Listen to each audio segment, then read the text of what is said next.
वाराणसी के सारनाथ में Dharmachakra Indo Japan Buddhist cultural society द्वारा जापानी बौद्ध मंदिर में जापान के पूर्व प्रधानमंत्री शिंजो आबे को श्रद्धांजलि देने के लिए विशेष पूजा का आयोजन किया गया।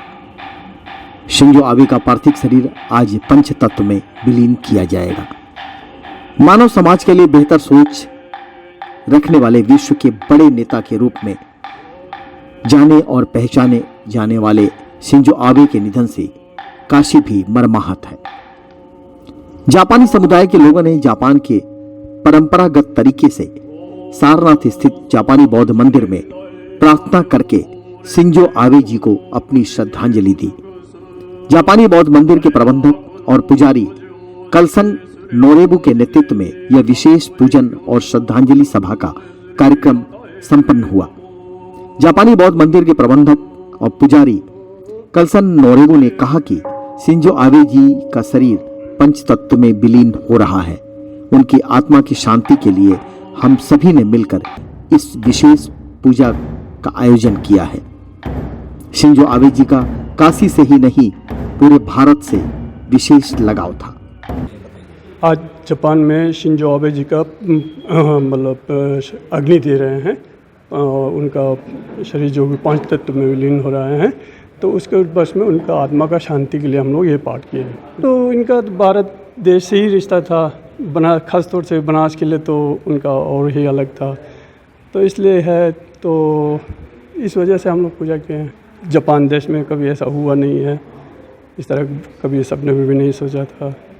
सबकी सुरक्षा, मतलब सब लोग आपस में भाईचारा से रहे। मतलब काशी से तो यही संदेश हमेशा ही जाता है ना। काशी एक धार्मिक नगरी है और उसमें सारनाथ बौद्ध धर्म के लिए तीर्थ स्थल में सबसे एक महत्वपूर्ण जगह है। तो यहाँ सबसे यही है कि सब लोग भाईचारा से रहे, सब लोग खुश रहे, आबाद रहे। जापानी बौद्ध मंदिर समिति के सदस्य और जापान के अस्थायी निवासी संतोष कुमार सिंह ने कहा कि शिंजो आबे जी का काशी ही नहीं संपूर्ण भारत से बेहद लगाव था। मैं चाहता हूं कि इस मंदिर परिसर में एक स्कूल और अस्पताल बने। अस्पताल का नाम शिंजो आबे जी के नाम पर रखा जाए। यह प्रस्ताव शीघ्र ही मैं समिति के सामने रखूंगा। शिंजो आबे जी जब काशी आए थे 12वीं समिट के दौरान, तो गंगा आरती के बाद या उसके पहले जहाँ भी समय मिलता उनका इस मंदिर विजिट करने का प्लान था, लेकिन लगता है सिक्योरिटी इश्यूज़ थे जिसके कारण वो यात्रा यहाँ की टाली गई थी। लेकिन एक तरह से इस मंदिर के अध्यक्ष और उनकी मुलाकात हुई थी होटल ताज में, तो एक हल्का फुल्का ये था कि नेक्स्ट विजिट में हम इस मंदिर आएंगे। बट अनफॉर्चुनेटली जैसा कि हम लोग देख रहे हैं, शिंजो आबे जी दिवंगत हो चुके हैं, तो अब उनका आना तो संभव नहीं। हाँ, उनकी यादों को संजोए रखने के लिए मंदिर प्रशासन की तरफ से एक सदस्य के नाते मैं समिति के सामने एक प्रस्ताव रखूँगा। इस प्रांगण में एक स्कूल और अस्पताल बनना है, वोकेशनल स्कूल और मेडिकल सेंटर।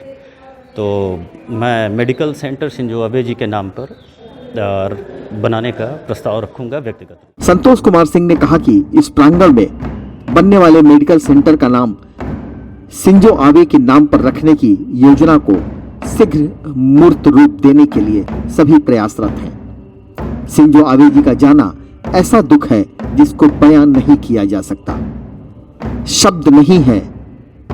हम सभी की ओर से उन्हें विनम्र श्रद्धांजलि है। दुख होते हैं जो मुंह पे आके अटक जाते हैं, कुछ अश्क होते हैं जो गिरते नहीं हैं, तो उसको बयां करना मुश्किल है, लेकिन सब लोग दुखी हैं। श्रद्धांजलि हम सभी लोगों की तरफ से है। ईश्वर उनकी आत्मा को शांति प्रदान करें और उनके कार्यों को आगे बढ़ाया जाए। काशी के लिए और बैकडोर में जाइएगा तो पूरे भारत के लिए।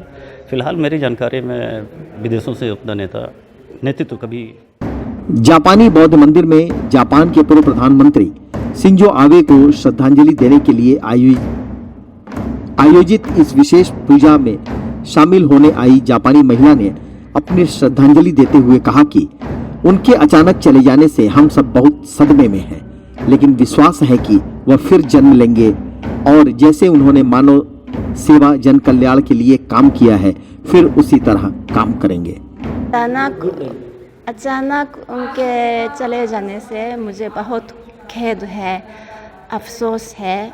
लेकिन ऐसा मैं विश्वास करती हूँ। और फिर उनकी आत्मा कहीं जन्म लेंगे तो जहाँ जहाँ उन्होंने जन्म लिया उसी स्थान में फिर वे लोगों के हित के लिए, जनता के कल्याण के लिए फिर अपना जीवन समर्पित करेंगे, ऐसा मेरा विश्वास है। 2015 में पीएम नरेंद्र मोदी के साथ वाराणसी आए जापान के पूर्व प्रधानमंत्री शिंजो आबे ने गंगा आरती देखी। गंगा आरती देखकर वह आत्मविभोर हो गए।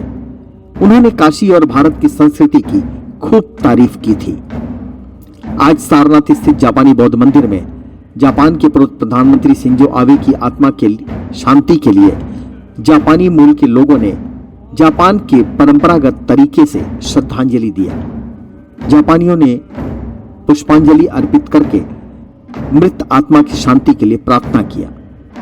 जापानियों ने कहा कि हम सभी के लिए यह बेहद दुखद क्षण है।